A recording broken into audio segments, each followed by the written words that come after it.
Hello friends, आप सभी का स्वागत है अल्फा इंस्टीट्यूट यूट्यूब चैनल में। और आज हम लोग क्लास 11th के लिए न्यू टॉपिक डिस्कस करने वाले हैं, जिसमें हम लोग कोशिका के अंदर पाए जाने वाले कोशिकांग के बारे में डिस्कशन करेंगे। जैसे माइटोकॉन्ड्रिया है, लवक है, तारक काय है और राइबोसोम्स। इन सभी के बारे में आज के लेक्चर में हम लोग डिस्कस करने वाले हैं। तो चलिए स्टार्ट करते हैं। सबसे पहले हम लोग बात करेंगे माइटोकॉन्ड्रिया। माइटोकॉन्ड्रिया को डिस्कस किया जाएगा। माइटोकॉन्ड्रिया,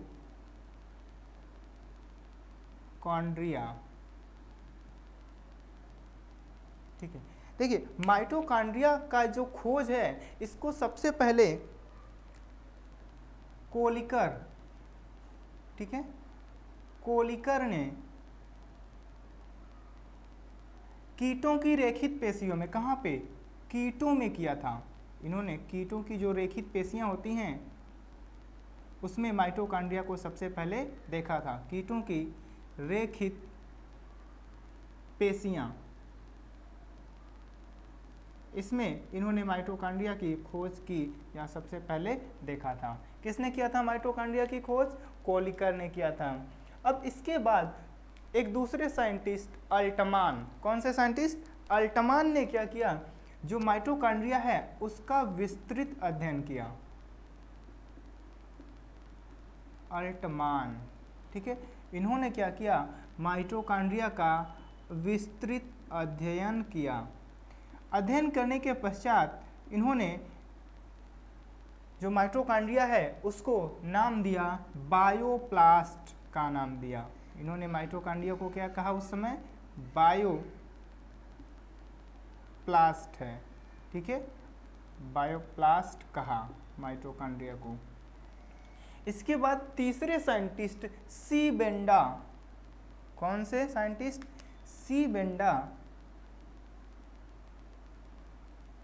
सी बेंडा ने जो माइटोकॉन्ड्रिया है यह शब्द दिया। कौन सा शब्द? माइटोकॉन्ड्रिया शब्द या माइटोकॉन्ड्रिया का नाम किसने दिया है? सी बेंडा ने दिया है। समझ में आया ना? सी बेंडा ने माइटोकॉन्ड्रिया नाम दिया। तो यहाँ पे तीन साइंटिस्ट हैं, तीनों का क्या है? अलग अलग रोल है, जिसको आपको क्या करना है? अच्छे से याद रखना है। कोलिकर ने सबसे पहले माइटोकॉन्ड्रिया की खोज की थी और इसका अध्ययन किया अल्टमान ने, और इसे बायोप्लास्ट का नाम दिया। और माइटोकॉन्ड्रिया शब्द किसने प्रयोग किया इसके लिए? सी बेंडा ने माइटोकॉन्ड्रिया शब्द प्रयोग किया।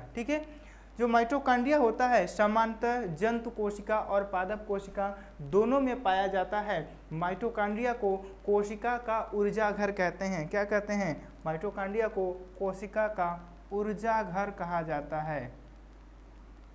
ऊर्जा घर, या आप कह सकते हैं पावर हाउस। पावर हाउस या कोशिका का ऊर्जा घर कहा जाता है। क्यों कहा जाता है? क्योंकि माइटोकॉन्ड्रिया में ही श्वसन की क्रिया होती है और एटीपी का निर्माण होता है, अर्थात एडिनोसिन ट्राइफॉस्फेट का निर्माण होता है। यह क्या होते हैं? ऊर्जा के सिक्के होते हैं। क्या होते हैं? ऊर्जा के सिक्के होते हैं। और कोशिका इन्हीं एटीपी का निर्माण करके, एटीपी का उपयोग करके कोशिका में सभी कार्य करती है। अपने जो कार्य हैं, जहाँ पे ऊर्जा की आवश्यकता होगी वहाँ पे क्या यूज किया जाएगा? एटीपी सामान्यतः यूज किया जाता है। एटीपी का फुल फॉर्म क्या होता है? Adenosine triphosphate. Adenosine triphosphate. समझ में आया ना? एटीपी का फुल फॉर्म एडिनोसिन ट्राइफॉस्फेट। आइए माइटोकॉन्ड्रिया की संरचना कैसी होती है तो देखते हैं। माइटोकॉन्ड्रिया की संरचना कैप्सूल के जैसी होती है। माइटोकॉन्ड्रिया की संरचना कैसी होती है? कैप्सूल के जैसी होती है।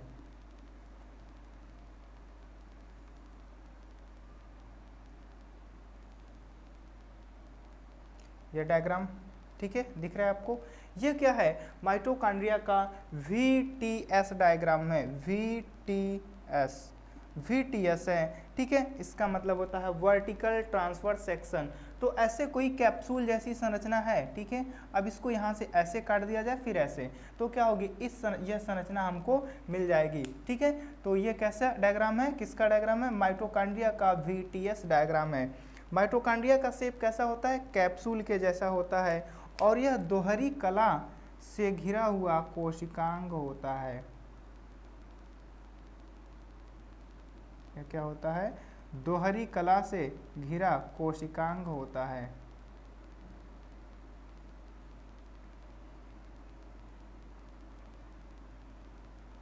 ठीक है, समझ में आया ना। तो दोहरी कला से घिरा हुआ कोशिकांग है। तो इसके अंदर जो द्रव्य भरा रहता है, इस द्रव्य को मैट्रिक्स कहा जाता है। इस द्रव्य को मैट्रिक्स कहते हैं।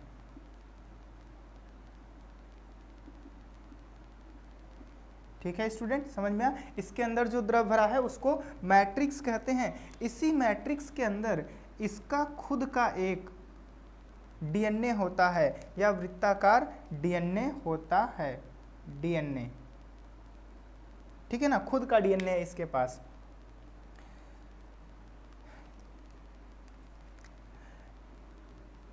इसकी जो आंतरिक दीवार होती है, सतह होती है, इस पे देखिए फिंगर जैसे क्या होते हैं, अंगुली समान प्रवर्ध होते हैं, और इन प्रवर्ध को क्या कहते हैं, क्रिस्टी कहा जाता है। ये जो प्रवर्ध होते हैं इसे क्या कहते हैं, क्रिस्टी कहते हैं। और इन्हीं क्रिस्टी के ऊपर, ठीक है, ऐसे घुंडी नुमा संरचना पाई जाती है। क्या पाई जाती है, घुंडी नुमा संरचना पाई जाती है। तो यहाँ पे मैं एक डायग्राम ड्रा कर देता हूँ। तो इन्हीं क्रिस्टी के ऊपर क्या होती है, ये घुंडी नुमा संरचना पाई जाती है, जिसको ATP सिंथेज कहते हैं, या F0F1 कॉम्प्लेक्स कहते हैं। ठीक है, यह कहाँ पे है, ये घुंडी जैसी संरचना है। यही क्या करता है, ATP का निर्माण करता है। ठीक है, F0F1 कॉम्प्लेक्स, या इसी को ATP सिंथेज कहते हैं। कहाँ पे पाया जाता है, जो क्रिस्टी है, जो उभार है, उसकी सतह पे पाया जाता है। ठीक है, माइटोकॉन्ड्रिया में दो आवरण होता है। तो जो बाहरी आवरण होता है उसे कहते हैं आउटर मेम्ब्रेन, या बाहरी कला, आउटर मेम्ब्रेन या बाहरी कला। और जो अंदर वाला मेम्ब्रेन है इसको क्या कहते हैं, इनर मेम्ब्रेन या आंतरिक कला। ठीक है ना, ये क्या है, इनर मेम्ब्रेन है, आउटर मेम्ब्रेन और इनर मेम्ब्रेन।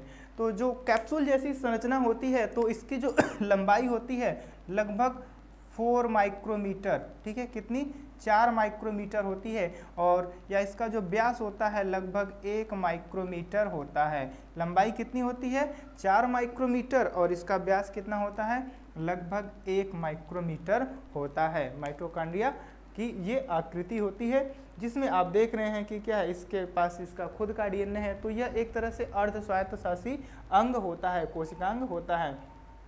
इसकी जो आंतरिक दीवार है यह क्या होती है, अंतर्वलित होकर के अंगुली समान संरचना बनाती हैं, जिसको क्या कहते हैं, क्रिस्टी कहा जाता है। और इसके सतह पे क्या होता है, क्रिस्टी पे, ठीक है, घुंडी जैसी संरचना पाई जाती है, जिसको F0F1 कॉम्प्लेक्स कहते हैं या समृद्ध कहते हैं। ठीक है, यही क्या करता है, ATP का निर्माण करता है। ठीक है, ATP का निर्माण करता है। माइटोकॉन्ड्रिया के कार्य की अगर हम बात करते हैं, तो माइटोकॉन्ड्रिया क्या करता है, ATP का निर्माण करता है। ATP का निर्माण कैसे होता है, यह जो मैट्रिक्स होता है, मैट्रिक्स में क्रेब्स चक्र की प्रक्रिया चलती है। ठीक है, इसमें श्वसन की प्रक्रिया होती है, यह श्वसन में भाग लेता है, कोशिकीय श्वसन होता है माइटोकॉन्ड्रिया में। तो माइटोकॉन्ड्रिया में क्या होता है, क्रेब्स चक्र चलता है, क्रेब्स चक्र चलता है। ठीक है, और इसके साथ साथ इलेक्ट्रॉन परिवहन तंत्र चलता है, जिसके द्वारा क्या होता है, ये F1F0 कॉम्प्लेक्स क्या करते हैं, ATP का निर्माण करते हैं। तो इसके मैट्रिक्स में क्या चलता है, क्रेब्स चक्र चलता है। और इसका जो सतह है, इनर दीवार है, आंतरिक सतह है, इस पे क्या होता है, इलेक्ट्रॉन परिवहन तंत्र चलता है, जिससे ATP का निर्माण होता है। क्योंकि यह ATP का निर्माण करता है, ठीक है, इसलिए इसको क्या कहते हैं, कोशिका का ऊर्जा घर कहा जाता है। ठीक है, समझ में आया ना फ्रेंड्स। तो इस तरह से ये माइटोकॉन्ड्रिया की संरचना है और माइटोकॉन्ड्रिया का कार्य। ठीक है, क्या करता है, एटीपी का निर्माण करता है, कोशिकीय श्वसन में भाग लेता है जिसमें क्रेब्स चक्र चलता है और इलेक्ट्रॉन परिवहन तंत्र चलता है। ठीक है, समझ में आ गया। तो ये माइटोकॉन्ड्रिया, अगला जो कोशिकांग है वह क्या है, लवक। ठीक है ना, तो चलिए अगला कोशिकांग लवक।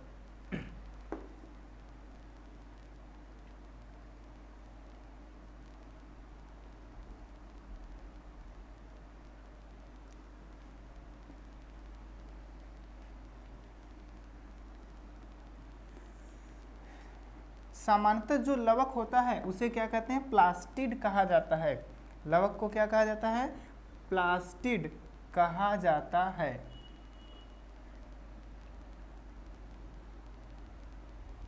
ठीक है फ्रेंड्स, तो आइए देखते हैं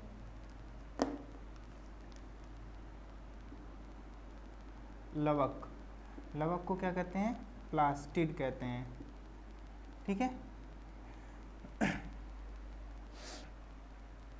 लवक सामान्यतः पौधों की कोशिकाओं में पाया जाता है। किस कोशिका में पाया जाता है, पौधों की कोशिका में। जंतु कोशिका में यह क्या होता है, अनुपस्थित होता है, नहीं पाया जाता। किसमें पाया जाता है, केवल पौधों की कोशिकाओं में लवक पाया जाता है। लवक की खोज आप कह सकते हैं सिम्पर नाम के वैज्ञानिक ने की थी। सॉरी, अगर लवक की बात करते हैं तो हैकेल नाम के वैज्ञानिक ने लवक की खोज की थी। किसकी खोज की थी, लवक की खोज की थी। तो जो लवक होता है सिंपल प्रकार की संरचना होती है। ये विभिन्न प्रकार होते हैं, पौधों में पाए जाते हैं तो विभिन्न प्रकार के होते हैं। मुख्य रूप से जो लवक होता है, लवक दो प्रकार का होता है। कितने प्रकार का होता है, दो प्रकार का। एक होता है वर्णी लवक और दूसरा होता है अवर्णी लवक। वर्णी लवक और अवर्णी लवक। ठीक है, देखिए जो अवर्णी लवक हैं ये कैसे होते हैं, रंगहीन होते हैं। अवर्णी लवक कैसे होते हैं, रंगहीन होते हैं। ठीक है, ये सामान्यतः जैसे भोजन का संचय है, भोजन संचय करने का कार्य करते हैं। अवर्णी लवक रंगहीन होते हैं और भोजन संचय करने का कार्य करते हैं। तो इसमें भी इसके विभिन्न प्रकार हो सकते हैं, जैसे इलायोप्लास्ट,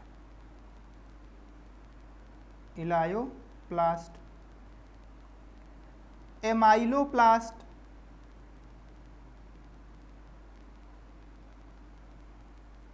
प्रोटीनोप्लास्ट।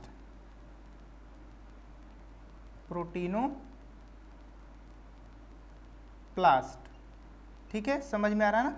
अवर्णी लवक तीन प्रकार के होते हैं, इलायोप्लास्ट, एमाइलोप्लास्ट तथा प्रोटीनोप्लास्ट। देखिए ये जो इलायोप्लास्ट होता है यह क्या करता है, वसा का संचय करता है। किसका संचय करता है, वसा संचय करता है।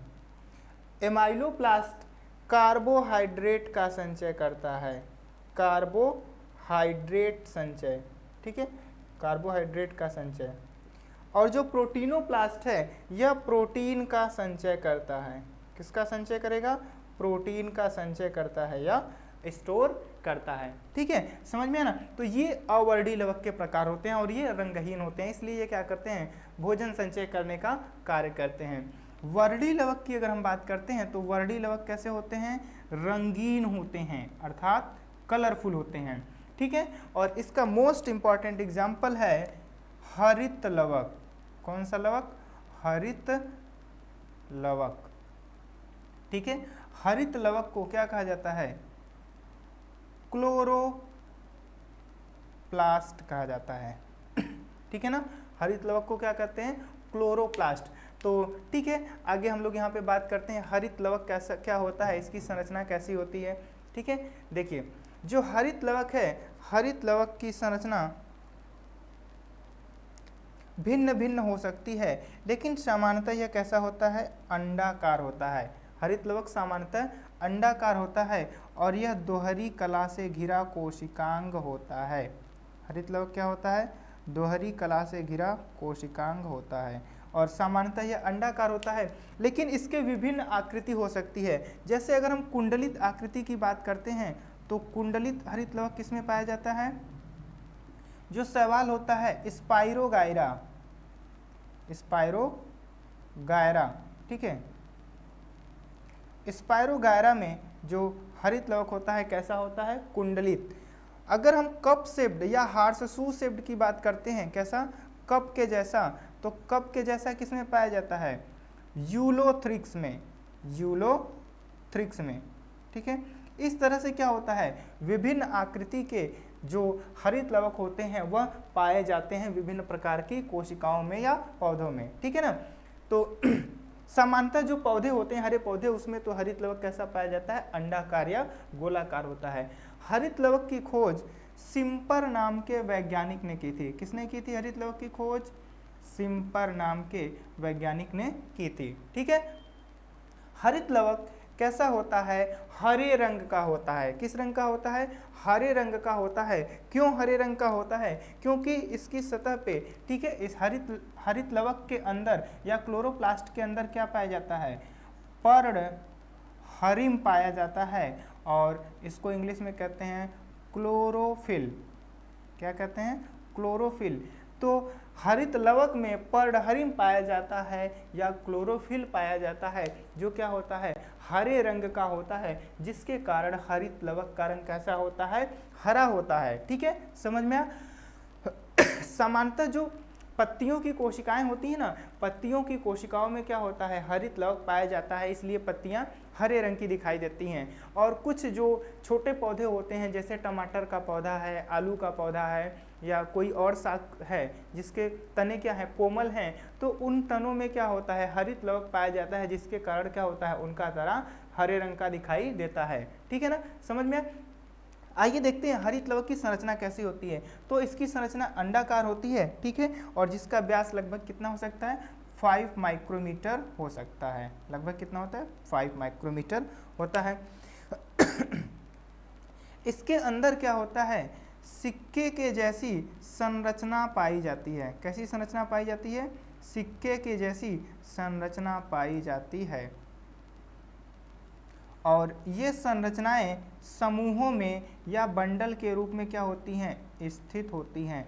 ये संरचनाएं समूहों में या बंडल के रूप में स्थित होती हैं। तो जो इसके अंदर जो द्रव्य भरा है, इस द्रव्य को जो कला से, ठीक है, आंतरिक कला से भरा हुआ द्रव्य है, इस द्रव्य को कहा जाता है स्ट्रोमा। इसे क्या कहते हैं? स्ट्रोमा कहा जाता है। स्ट्रोमा या पीठिका हिंदी में कहते हैं, ठीक है, स्ट्रोमा। इस स्ट्रोमा में क्या होता है? सिक्के जैसी संरचना पाई जाती है जो समूहों में स्थित होती है, ठीक है।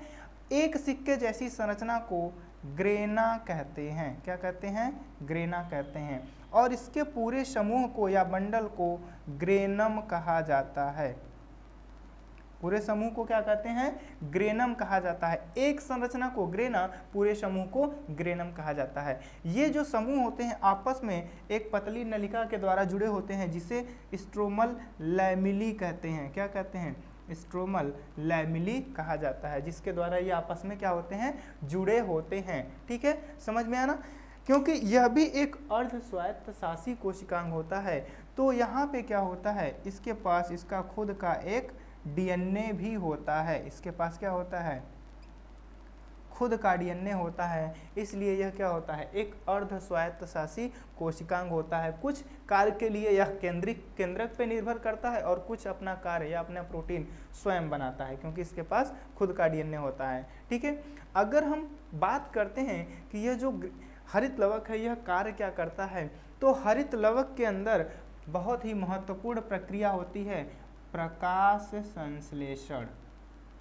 कौन सी प्रक्रिया होती है? प्रकाश संश्लेषण, ठीक है।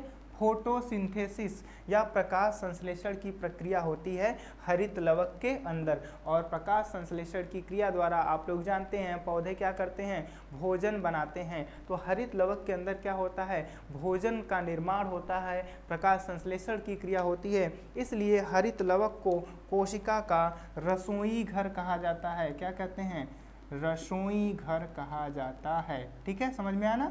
रसोई घर क्यों कहते हैं, क्योंकि इसके अंदर क्या होता है, भोजन का निर्माण होता है। ठीक है, समझ में आया। देखिए प्रकाश संश्लेषण में दो अभिक्रियाएं होती हैं, एक प्रकाश निर्भर अभिक्रिया और दूसरी होती है प्रकाश स्वतंत्र अभिक्रिया। ठीक है, तो यहाँ पे यह जो इसका स्ट्रोमा होता है, यहाँ पे होती है प्रकाश स्वतंत्र अभिक्रिया। स्ट्रोमा में क्या होता है, प्रकाश स्वतंत्र अभिक्रिया, अर्थात जिसमें प्रकाश की आवश्यकता नहीं होती है। लेकिन ये जो ग्रेना है ना, ग्रेना की सतह को कहा जाता है थाइलाकॉइड मेम्ब्रेन। ग्रेना की सतह को कहा जाता है थाइलाकॉइड मेम्ब्रेन। ठीक है, इसी थाइलाकॉइड मेम्ब्रेन के सतह पे उपस्थित होता है क्या, पर्णहरिम। ठीक है, इसकी सतह पे पर्णहरिम उपस्थित होता है और इसमें और भी फोटोसिंथेटिक पिगमेंट जैसे जेंथोफिल है, कैरोटिनॉइड है, वो इसमें उपस्थित हो सकते हैं। तो इसी सतह पे होता है क्लोरोफिल, हरे रंग का होता है। और इसी ग्रेना की सतह पे क्या होता है, प्रकाश निर्भर अभिक्रिया होती है, अर्थात जिसमें किसकी आवश्यकता होती है, प्रकाश की आवश्यकता होती है। ठीक है, तो इस प्रकार से ये हरित लवक क्या करता है, प्रकाश संश्लेषण की क्रिया करता है, इसलिए इसको रसोई घर कहते हैं कोशिका का। ठीक है, और हरित लवक कहाँ पे पाया जाएगा, केवल पौधों की कोशिकाओं में पाया जाएगा। ठीक है, समझ में है ना। इसकी खोज किसने की थी, सिम्पर नाम के वैज्ञानिक ने की थी। ठीक है, तो समझ में आ गया। तो बहुत इंपॉर्टेंट है हरित लवक और माइटोकॉन्ड्रिया। अब अगला नेक्स्ट टॉपिक क्या है, राइबोसोम्स। चलिए ribosomes, next topic ribosome.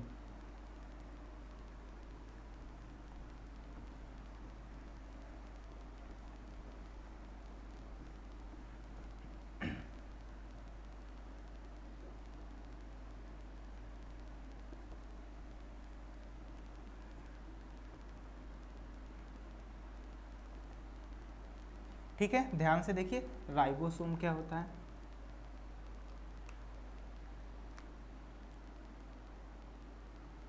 Ribosome,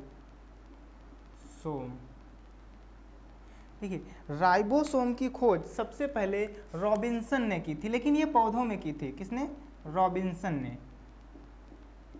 लेकिन इसके बाद पैलाडे ने, किसने, पैलाडे ने, जॉर्ज पैलाडे कहते हैं। ठीक है, जॉर्ज पैलाडे ने जंतु कोशिका में राइबोसोम्स की खोज की। ठीक है, किसमें की, जंतु कोशिका में पैलाडे ने राइबोसोम्स की खोज की और इसके लिए पैलाडे को क्या दिया गया, नोबेल प्राइज दिया गया। ठीक है, जो कि विश्व का सबसे बड़ा पुरस्कार है। ठीक है, नोबेल प्राइज किसको दिया गया, पैलाडे को जंतु कोशिका में राइबोसोम्स की खोज करने के लिए दिया गया। ठीक है ना।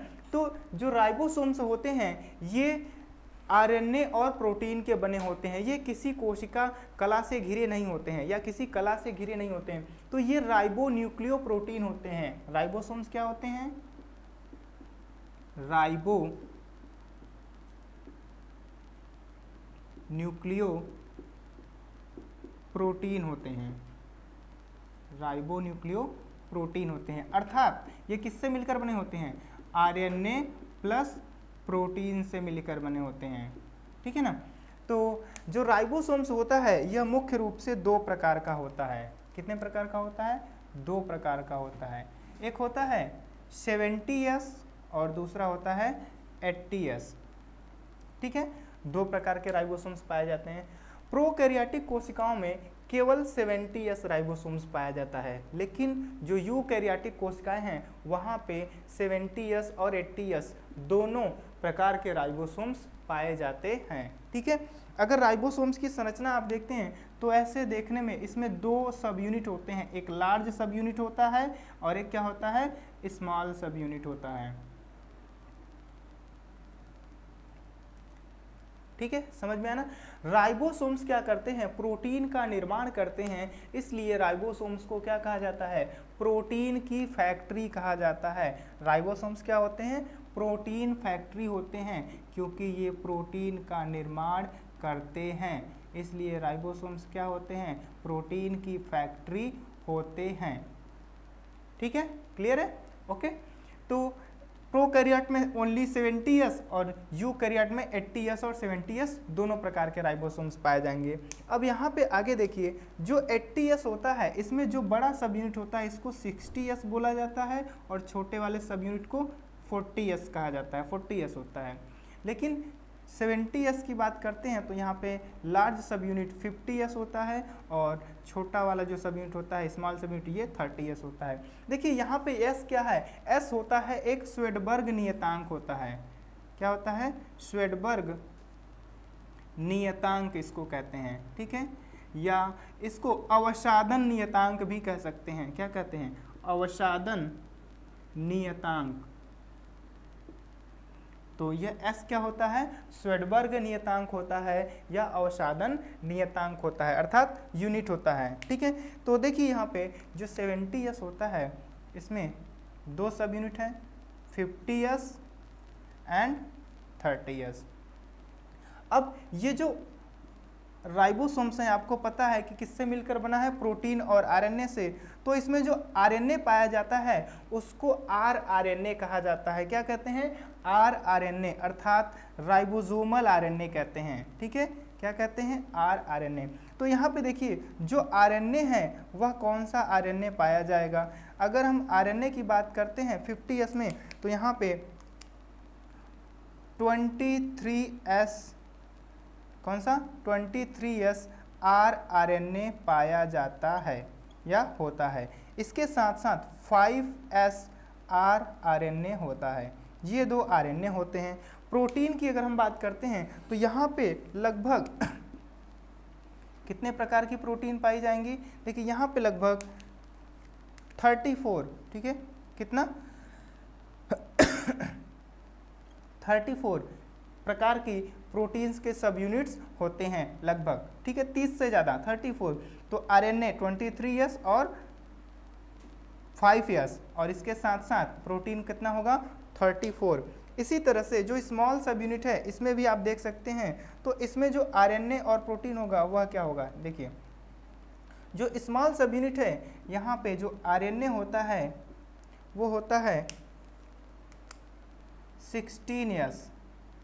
कौन सा आरएनए है? 16S आरएनए होता है। ठीक है, तो ये आरआरएनए है, राइबोसोमल आरएनए है।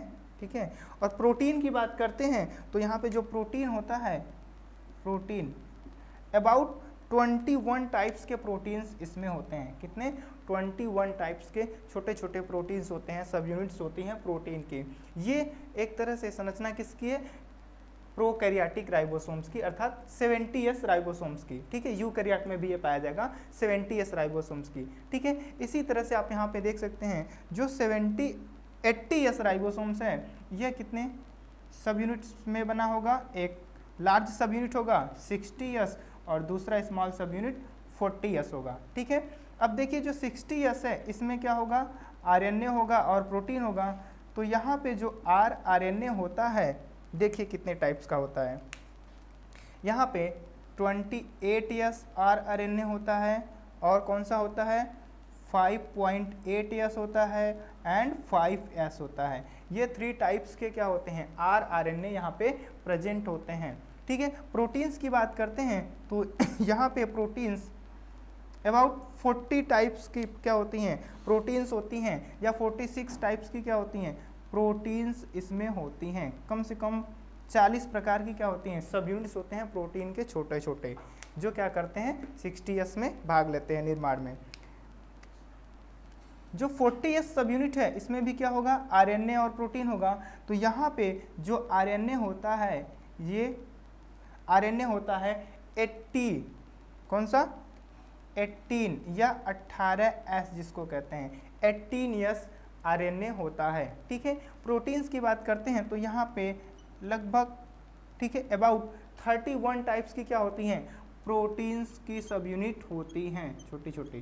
ठीक है, इस प्रकार से क्या होती है? राइबोसोम्स की संरचना बनी होती है, और राइबोसोम्स क्या करते हैं? प्रोटीन का निर्माण करते हैं। तो इसलिए हम इनको क्या कहते हैं? फैक्ट्री ऑफ प्रोटीन कहते हैं, ठीक है, प्रोटीन की फैक्ट्री कहते हैं, ठीक है, समझ में आया। तो आगे राइबोसोम्स ये आपका कंप्लीट हो गया। नेक्स्ट टॉपिक क्या है, तारक काय, ठीक है ना। तो चलिए तारक काय क्या होता है स्टार्ट करते हैं।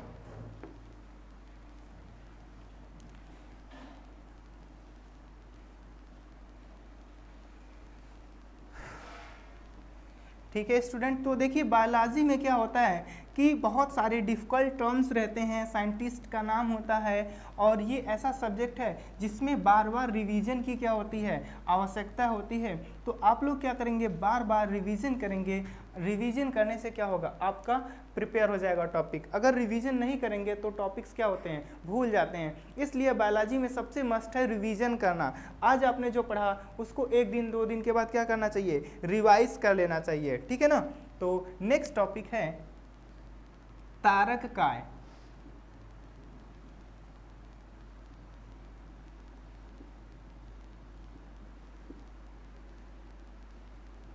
ठीक है, तारक काय को सेंट्रोसोम कहा जाता है। तारक काय को क्या कहते हैं, सेंट्रोसोम कहते हैं, ठीक है। तो देखिए जो तारक काय होता है सामान्यतः केवल जंतु कोशिका में पाया जाता है। किसमें पाया जाएगा, जंतु कोशिका में।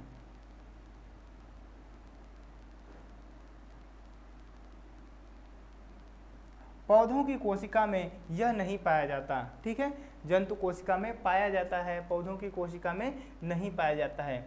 सामान्यतः यह क्या होती है, आपको देखने में जैसे बेलनाकार छड़ के जैसी संरचना दिखती है, ठीक है। कैसी दिखती है संरचना इसकी, छड़ के जैसी संरचना दिखती है। एक कोशिका में यहाँ पे केंद्रक होता है, केंद्रक के पास क्या होता है, तारक काय स्थित होता है। तो सामान्यतः जो तारक काय होता है यह 2 तारक केंद्र से मिलकर बना होता है। कितने तारक केंद्र से, 2 तारक केंद्र से मिला होता है, मिलकर बना होता है, जो एक दूसरे के क्या होते हैं, इस तरह से 90 डिग्री, ठीक है, कोण पर क्या होते हैं, स्थित होते हैं, ठीक है। एक ऐसे है और एक ऐसे है, ठीक है। तो ये होता है तारक काय। इसमें से जो एक संरचना है इसको क्या कहते हैं, तारक केंद्र कहा जाता है, तारक केंद्र कहते हैं, ठीक है। तो जो तारक काय होता है 2 तारक केंद्र से मिलकर बना होता है। तारक केंद्र को सेंट्रियोल कहते हैं। क्या कहते हैं, सेंट्रियोल कहा जाता है, ठीक है। और यह जो एक तारक केंद्र है इसकी संरचना कैसी होती है, रॉड के जैसी होती है, छड़नुमा होती है या बेलनाकार होती है। ये जो तारक केंद्र होते हैं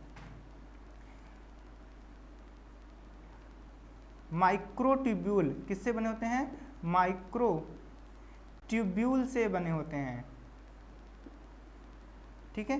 तो ये माइक्रोट्यूब्यूल से बने होते हैं, या ये जो माइक्रोट्यूब्यूल का निर्माण होता है किससे होता है, ट्यूबुलिन प्रोटीन से होता है। किस प्रोटीन से होता है, ट्यूबुलिन प्रोटीन। ये ट्यूबुलिन प्रोटीन क्या करते हैं, माइक्रोट्यूब्यूल का निर्माण करते हैं, और माइक्रोट्यूब्यूल मिलकर के आपस में क्या बनाते हैं, तारक केंद्र। ट्यूबुलिन प्रोटीन से क्या बना, माइक्रोट्यूब्यूल, और माइक्रोट्यूब्यूल से क्या बन जाएगा, तारक केंद्र बन जाता है, ठीक है ना। तो आइए देखते हैं तारक केंद्र की संरचना कैसी होती है, ठीक है। देखिए यहाँ पे क्या होता है,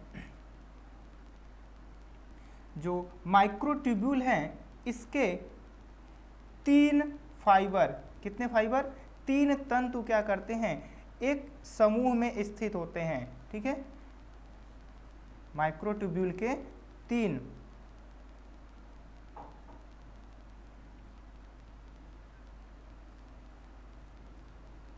ठीक है ना। देखिए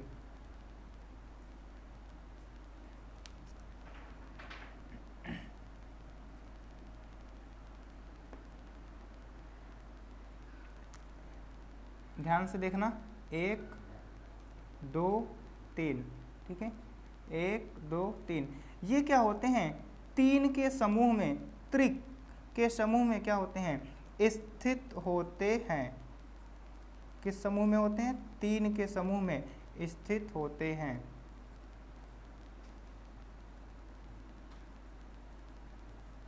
देखिए कुल कितने हैं, कुल 9 समूह होते हैं। कितने समूह होते हैं, कुल 9 समूह होते हैं और एक समूह में 3 माइक्रोट्यूब्यूल होता है। ठीक है, एक समूह में क्या होता है, 3 माइक्रोट्यूब्यूल होता है। देखिए 1 2 3, इस तरह से कुल कितने 1 2 3 4 5 6 7 8 9, कुल 9 समूह होते हैं। ठीक है, और ये क्या होते हैं, सेंटर में एक क्या होता है, एक हब होता है जिसके चारों ओर या परिधि पर व्यवस्थित होते हैं। ठीक है, जिसके चारों ओर या परिधि पर व्यवस्थित होते हैं। ठीक है, इस प्रकार से ये किसी एक हब के चारों ओर व्यवस्थित होते हैं। ठीक है, और इसके चारों ओर जो एक तरल से भरा जो आवरण होता है, इस आवरण को कहा जाता है सेंट्रोस्फीयर।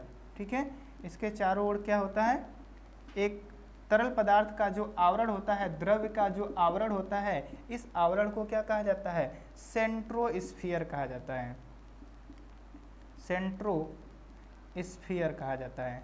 ठीक है, और यहाँ से क्या होता है कि कुछ ऐसे एस्टर्स निकलते हैं या किरणों के जैसी संरचनाएं निकलती हैं बाहर की ओर, और इन्हें क्या कहा जाता है, एस्टर कहा जाता है। ठीक है, ये क्या होता है, एस्टर होता है। और बीच में सेंटर में क्या होता है, इसका हब होता है जिसके चारों ओर क्या होते हैं, ये माइक्रोट्यूब्यूल के फाइबर या तंतु उपस्थित होते हैं। ठीक है, तो एक टोटल कितने होते हैं, 9 समूह होते हैं और एक समूह में कितने, 3 माइक्रोट्यूब्यूल क्या होते हैं, उपस्थित होते हैं। इस प्रकार से ये क्या होती है, तारक केंद्र की संरचना होती है।